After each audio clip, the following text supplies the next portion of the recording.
I was reading the book called Think and Grow Rich, and it had a list of what Napoleon Hill thought was a good list of the qualities and the major attributes of being a leader.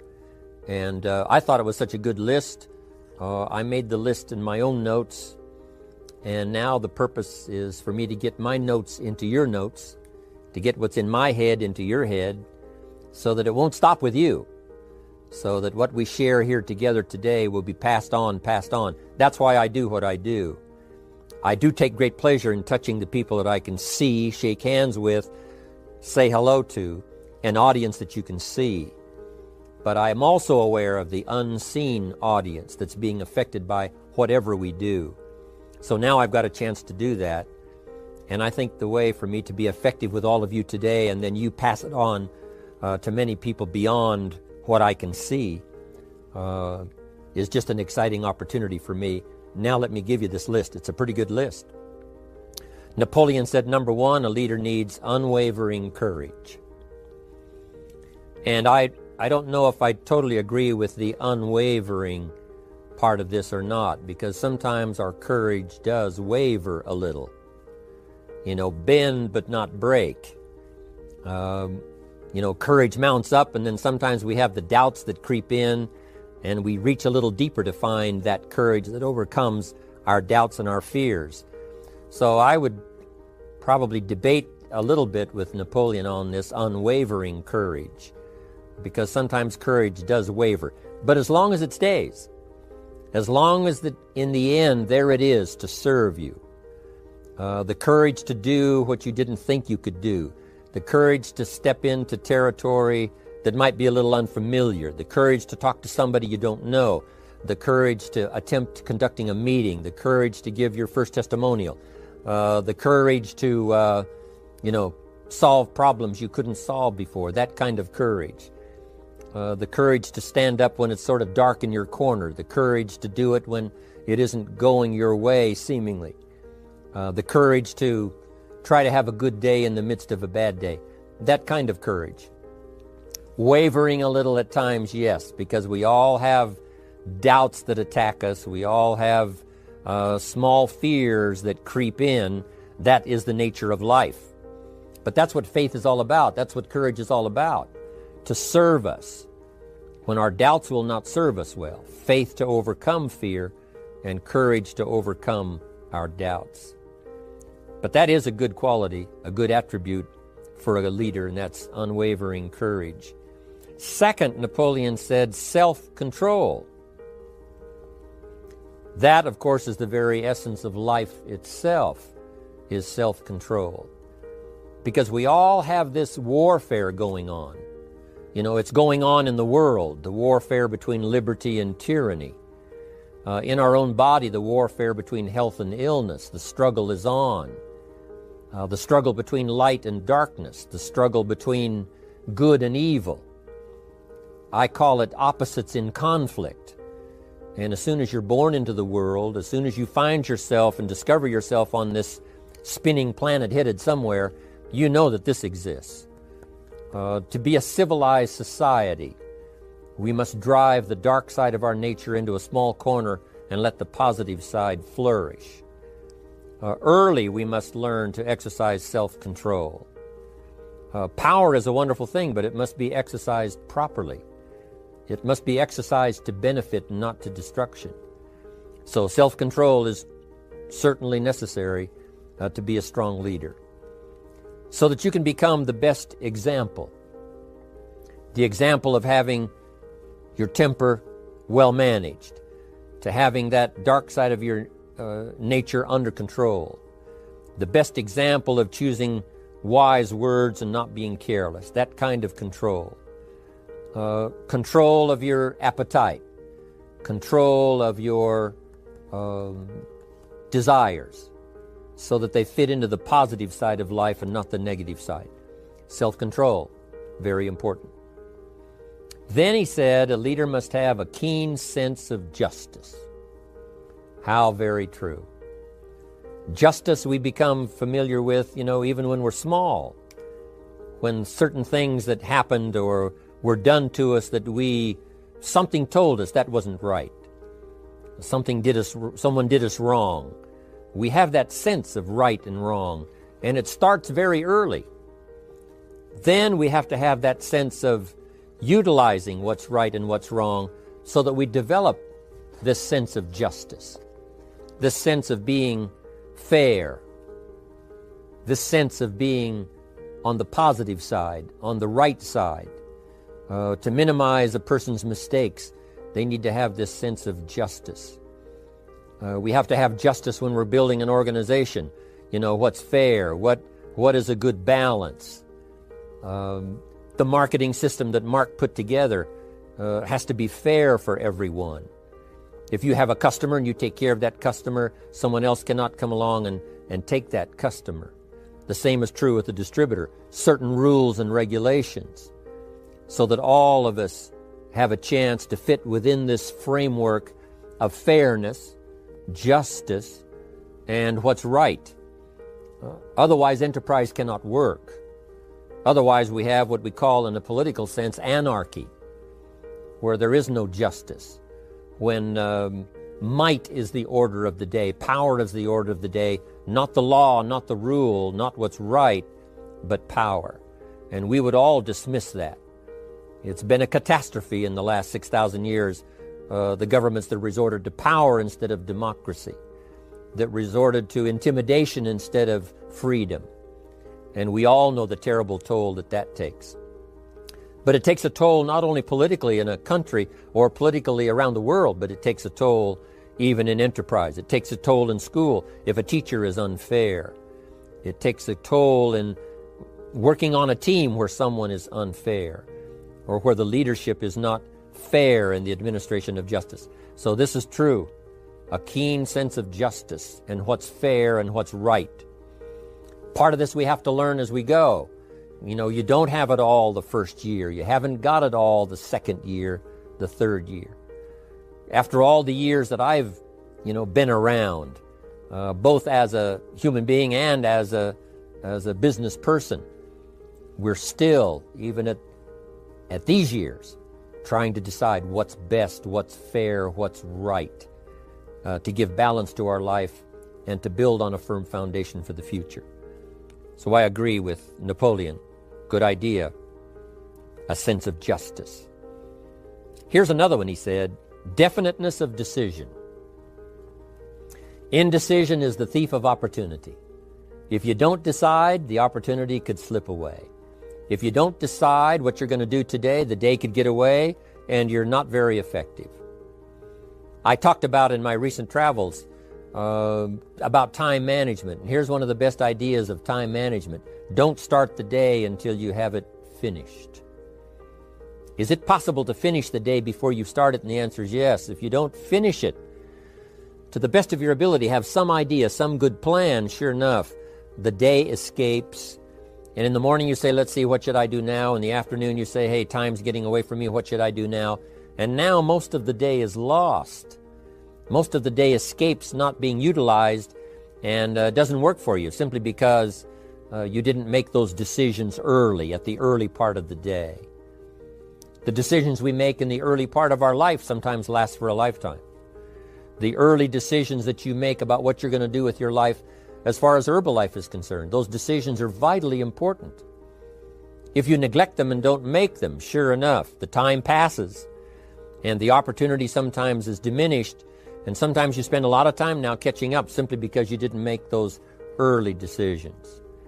So it's the decisions at the first of the day, it's the decisions at the early part of the month, it's the decisions at the early part of the year that greatly determines what kind of year you're going to have. The decisions you make in the early days of your marriage, sometimes those are the decisions that affect the marriage for a lifetime. The decisions you make at the first chance you see opportunity, those decisions, what you're going to do with it, how far you're going to take it, what it's going to be meaning to you in the years to come. Those early decisions are vitally important. Then we need decisions to correct poor decisions, to overcome our mistakes. It's possible, of course, for all of us to make unwise decisions. And at the end of 1 year, at the end of 1 week, 1 month, or at the end of a few years, we say, that decision cost me too much. Cost me a lot of time, cost me a lot of money, cost me maybe a good relationship, cost me a chance to be productive. But as long as you're alive, there's still a chance to use new decision power to correct the mistakes of decisions that were bad in the past. All of us have the opportunity to do that, but I think Napoleon was right here too. You got to be definite in making decisions so that the opportunity doesn't pass you by. Take advantage. Here's the next one. Napoleon Hill said, a good leader has definite plans. How important that is. And of all the years, I think, to cash in on Herbalife's momentum and make some plans for the future, this has got to be one of the greatest years. Herbalife in these 18 years now has created some incredible momentum, not only in opening up the countries, but momentum in the refinement of our marketing, momentum in developing new products, momentum in developing our support system. The key is now for you to make plans to ride on that momentum. Herbalife is like the tide that comes in, and the rising tide lifts all the ships, if they're in the water. If your ship and your boat is not in the water, even though the tide comes in that would lift all the ships, if yours is not in the water, then it doesn't benefit you. So here's what you should do.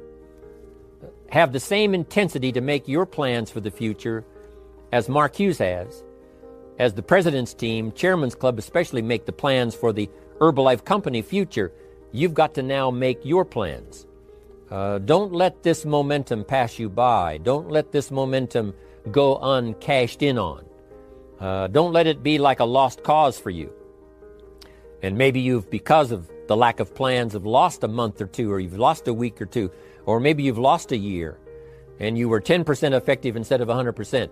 Now's the time to change all that and start making some plans. Your Herbalife plans, they're vitally important. You might as well cash in on the Herbalife plans for world expansion, the Herbalife plans for expansion within your country, the Herbalife plans for the expansion of the business, the incentives. Cash in on that, capture that, and say, I've got to have some plans that match Herbalife. Not necessarily match Herbalife in numbers, but that can match Herbalife in momentum, that can match Herbalife in cashing in on the opportunity, your plans for Herbalife expansion. You got to have some plans for your family, right? You got to take your family along. Don't leave them out. One of the challenges all of us have in making our plans is how to balance everything, to make sure that we don't regret at the end of the year, I spent too much time on that. I spent too much money. And then if you have, say, how can I not do that again? And construct some better plans so that you won't have any regrets at the end of a year to come, 5 years to come, 3 or 4, 5 years to come. Definite plans. The plans for the use of your money. One thing I've admired about Mark Hughes since I've met him all those years ago, once he started becoming successful, he had a splendid plan, not only for his personal success in terms of financial security, but in terms of the company. Because Mark has to look after the company and make sure that the company is secure, that the company has plenty of reserves, so that no matter what happens around the world, and when you're doing business in 37 countries, you can imagine what the challenge is to make sure the plans for each country are there, the backup plans, the financial plans, as well as products and opportunity and marketing. It is a challenge beyond comprehension to most of us, what kind of planning that takes in terms of trying to make Herbalife secure for the future. I described it in one of the summit classes as Mark takes the same pledge that the President of the United States takes, and that is to preserve and protect and defend the Constitution, says the President. But Mark has to preserve and protect and defend the company to make sure it's viable, not just in America where it started, but all around the world in each country. It's an awesome responsibility. But now for you, your plans to be financially secure. If you're starting to make some big money in Herbalife, I'm telling you, you got to have a good plan for your resources so that you find yourself secure regardless of what happens. I agree with Napoleon here. You got to have good plans. One more on plans, and that is the plan for your personal development. The plan to be better this year than last year. The plan to take the classes, attend the workshops, do everything you possibly can to show personal progress, not just financial progress, not just the progress of having one more car or one more home, but the progress of personality, the progress of communication skills, the progress of recruiting skills, the progress in how to deal with people, progress in using your influence so that it multiplies its power by 5 by 10 versus what it used to be. You need those kind of plans. A plan for personal growth, personal development, a plan to be all that you can possibly be in the years to come as you develop your Herbalife business and your life business and your family business, all of that. Got to have good plans. Next, Napoleon Hill had a good saying. It was something my father had and passed it on to me as a good philosophy. And here's what he said. A good leader has the habit of doing more than what he gets paid for. What an incredible philosophy this is. The habit of doing more than you get paid for. It's what we call the service that you put out like seeds in the ground that doesn't bring the harvest immediately, but the harvest is yet to come. It's called like putting out the capital in capitalism. Doing more than you get paid for means that you're getting ready for the next move up. Because if you do more than you get paid for, you've made an investment. The average person might think if I do more than the company requires, then they're ripping me off. I'm not getting paid for that extra time, that extra attention. But you must not view it that way. You must say, I'm getting there a little earlier, staying a little later, as an investment in my own personal future. Because I want that kind of reputation. I want that kind of philosophy to work in my life. Do more than you get paid for. And this philosophy works incredibly well in Herbalife. You make the Herbalife sale of the Herbalife products. Now you must do more than you've gotten paid for.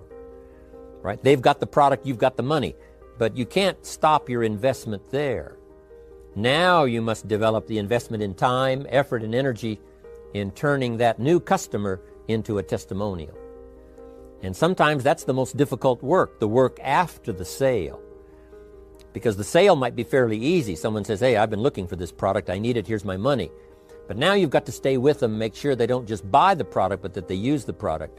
And that they don't just use the product, they keep using the product.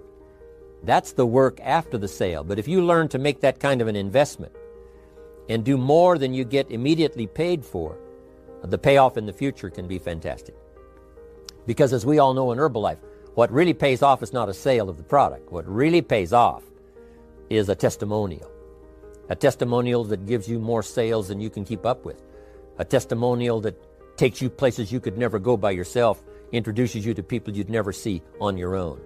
That kind of investment is so powerful. So you do more than you get paid for up front.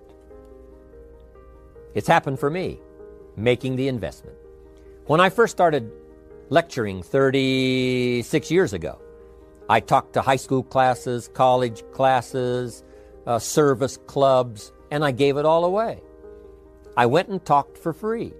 Someone said, Mr. Rohn, would you come and do this breakfast talk? I said, sure. Could you do this luncheon talk for this service club? I said, of course. And all of that in the beginning was for free. Primarily because I'd made my fortune. I didn't need the money, but I did it for free. But look what it's made for me by giving that kind of service in those early days. And finally it led to business and led to an enterprise. And I was giving the seminar all those years ago here in Los Angeles, and Mark Hughes was in my audience. So what you don't get paid for, don't worry about that. Just render the service with the vision of the future that it'll come back multiplied if you have this kind of habit, this kind of philosophy. Next, Napoleon Hill talks about personality. You need a pleasing personality. There's many parts to your personality. One is your working personality. You know, the kind of behavior, the kind of attitude that you need, especially in the public. Some things you can kind of get by with being a little careless, maybe in private, but in public, where it counts so much in your paycheck, it counts so much in building your business for the future, your own personality. But here's what you also must remember. You develop your personality in private so that it serves you well in the public. Sometimes we get the mistaken idea, I can be careless with just these few and be more careful when I have 1,000. But see, that doesn't work that way. Careless with a few, sure enough, that will creep into your presentation for 1,000 people. Here's the best practice, and the Herbalife opportunity in our marketing systems gives you the best chance to do that. The influence you have one-on-one, that's what really counts. You say, well, I'm only talking to 2 people, it doesn't matter much. That's when it really matters. Because if you'll practice well there, using your personality, using your influence, to get someone's attention, to get them to listen, to get them to participate, the kind of personality that someone says, I'd like to be around this person. They're unusual. They're not like the average person I meet on my everyday experience.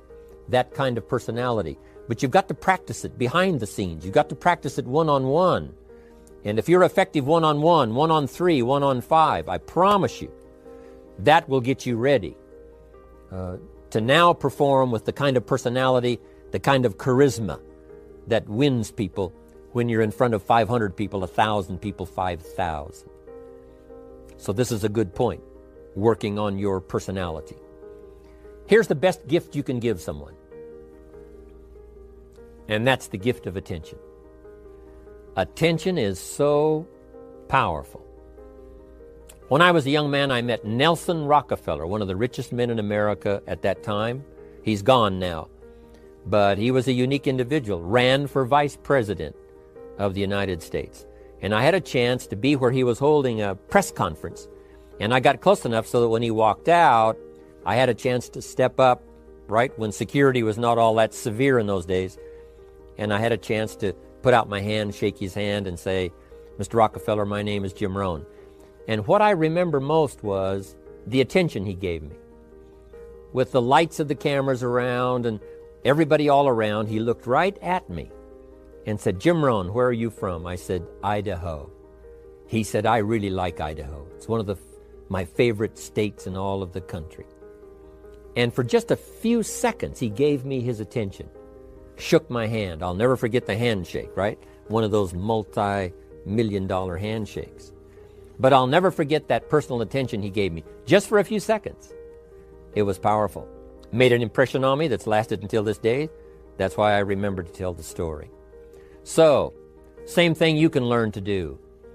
Utilize your personality, utilize your influence, give people the gift of attention. Here's the rest of my list now as we finish up.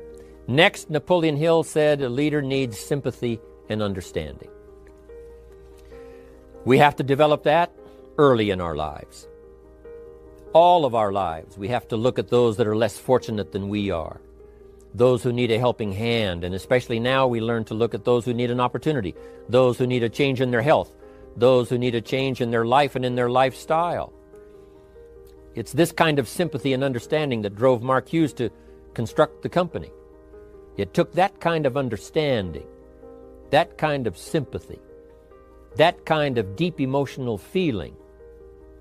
Then Mark understood what it meant to be poor. He understood what it meant not to have.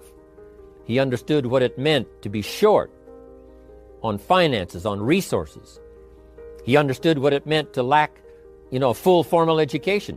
He knew all of those lacks. And instead of crying about it, he said, what I will do is change it for myself, and then I'll help other people that have the same challenge. Lack of education, lack of the money, lack of the resources, lack of good health, faced with all kinds of difficulties they can't solve. I'll get mine solved, and then I'll be strong enough and have the skills to where I can help other people. That kind of leadership quality is so powerful. That kind of understanding. Here's the next one. A leader must have, Napoleon said, a mastery of the details. How very true. All can be lost with just a couple of missing details. On the trip to the moon, everything has to work, right? There's several thousand moving parts. There's several thousand pieces to the project of getting to the moon and coming back, and all of them have to work. You can't have 10% of them working, 90% or 80%. They've all got to work. And then there's the backup systems for something if something goes wrong to back it up. That kind of mastery of detail is so vitally important. But here's what else to remember as far as Herbalife is concerned. The drama is in the details. Someone says, I lost 30 pounds. Well, 30 pounds is 30 pounds, but that's not the drama. The drama is, where were you before you found Herbalife? How did you feel? What kind of circumstances? Now someone begins to give us some of the details. And then after they've lost the weight, now how they feel. Now their self-confidence has been restored. Now they feel better about themselves. The drama is in the details. But this is also important in the details of your day, the details of your business, the details of good communication. Master the details.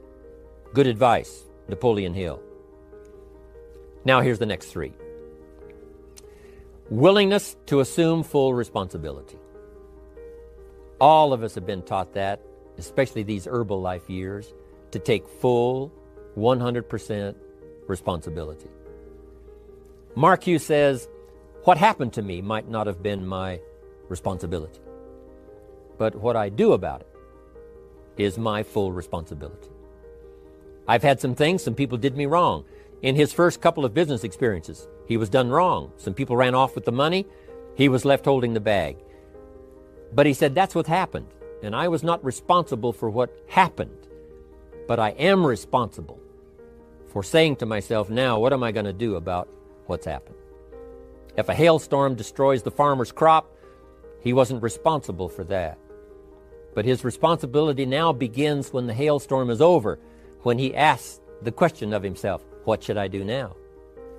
Now that this catastrophe is over, now that the damage is done, now what should I do about it?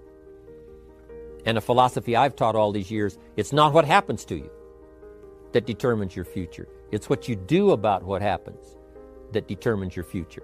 And this is a major part of it, accepting full responsibility. If you've got an organization, you're conducting meetings, and you're the leader, the responsibility ends with you. Someone else may mess up, make some mistakes, still your responsibility. Some things over which you have no control, understandable. But what you do about it now, how you fix it, the diplomacy you use, the strategy you use, that's the kind of responsibility now that depends on you. Also, you've got to be responsible for your future. Nobody's going to fix it. No one else is going to design it. No one else is going to come along and say, hey, I will make sure it all works well for you. You've got to take all the input. You've got to take all the testimonials, all the teaching, all the training, all the influence. Then you've got to have the responsibility of designing your life. You can design a life of prosperity, or you can design a life just to coast and get by. The responsibility belongs to you. Now here's the last two. Next is cooperation. One of the great things we learn in Herbalife is how to cooperate so that we take advantage of each other's ideas, we take advantage of each other's input, we take advantage of each other's enthusiasm, we take advantage of each other's testimonial, and we take advantage of each other's willingness to grow. That kind of cooperation has built Herbalife. In those early days, Mark got the group together.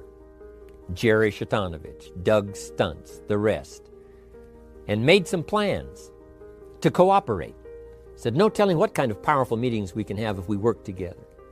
No telling how many people we can affect, even right away, if we work together. You do this part, you do this part, I'll do this part, we'll make it work together, and we'll get the ball rolling.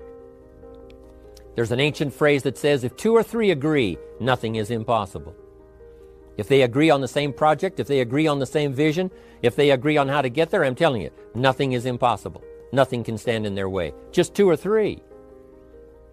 What's exciting about Herbalife is now we have more than two or three. The president's team now is well populated. Even the chairman's club is growing.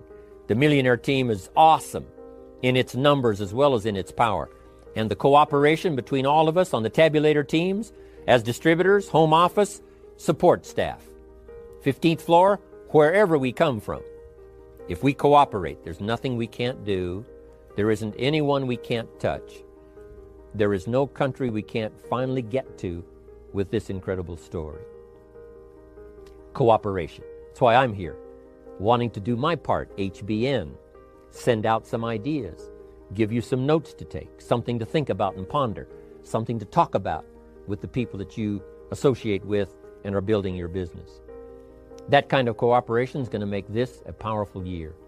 It'll get us to the 2 billion, 3 billion, 5 billion. But it'll get us to much more than just those numbers. It'll get us to a place of honor, respect, prestige, influence, feeling good about ourselves for the hard work that we're doing, cooperating with each other. I want to cooperate with you, helping build your business. All of us cooperate with the support system of Herbalife. We're on our way. We will have the billions. We'll have the stories. We'll have the experiences. Now here's the last one. Napoleon Hill said, a major attribute of leadership is vision. Vision is in many parts. One, a vision for your own course to follow. A vision for you, for yourself. A vision for your financial future. A vision for your health. A vision for your wealth. A vision for you to latch onto and make something out of. A vision for your family. Because vision must now lift others as well as ourselves. Guess what our family is counting on? That we'll be able to see things that at first they cannot see. That we'll be able to look further into the future than perhaps they will be able to look. The same is true with your organization, the people that are around you. They're counting on your vision. Perhaps you've been there a little longer than they have.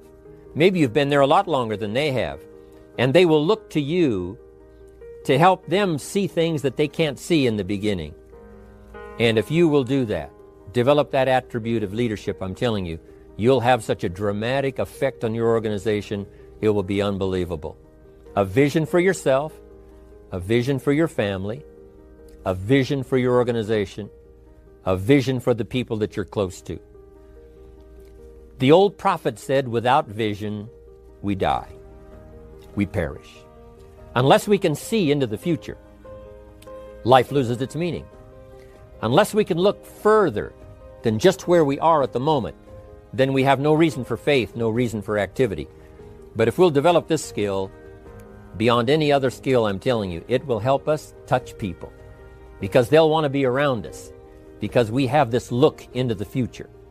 Not only the short-range vision of what we're going to do this week, this month, this year, but the long-range vision like Mark has, taking us to the 5 billion. You can have a vision that will take your organization into the future and bless everybody with success.